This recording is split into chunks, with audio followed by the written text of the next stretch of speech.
মাঠে খেলাধুলা, নদীর ধারে বিকেল, বন্ধুত্বের শুরু, হাসি আর গল্প, গোপন অনুভূতি, কিশোর বয়স, পড়াশোনার চাপ, স্বপ্নের কথা, শহরে যাওয়ার পরিকল্পনা, মুক্তির নীরবতা।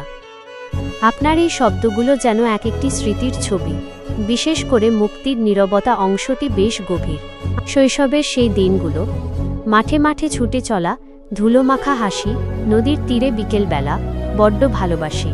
বন্ধুত্বের হাতছানি আর গল্পের ঝুড়ি, স্মৃতিরা আজও মনের কোণে ওড়ায় রঙিন ঘুড়ি। গোপন কিছু অনুভূতি আর কৈশোরের সেই টান, বইয়ের পাতায় লুকিয়ে রাখা স্বপ্নের অভিমান। শহরে যাওয়ার পরিকল্পনা, বুক ভরা উত্তেজনা, মুক্তির নীরবতায় মেশা এক নতুন সম্ভাবনায় রঙিন ঘুড়ি। গোপন কিছু অনুভূতি আর কৈশোরের সেই টান, বইয়ের পাতায় লুকিয়ে রাখা স্বপ্নের অভিমান। শহরে যাওয়ার পরিকল্পনা, বুক ভরা উত্তেজনা, মুক্তির নীরবতায় মেশা এক নতুন সম্প্রে। মুক্তির নীরবতা অংশটি বেশ গভীর।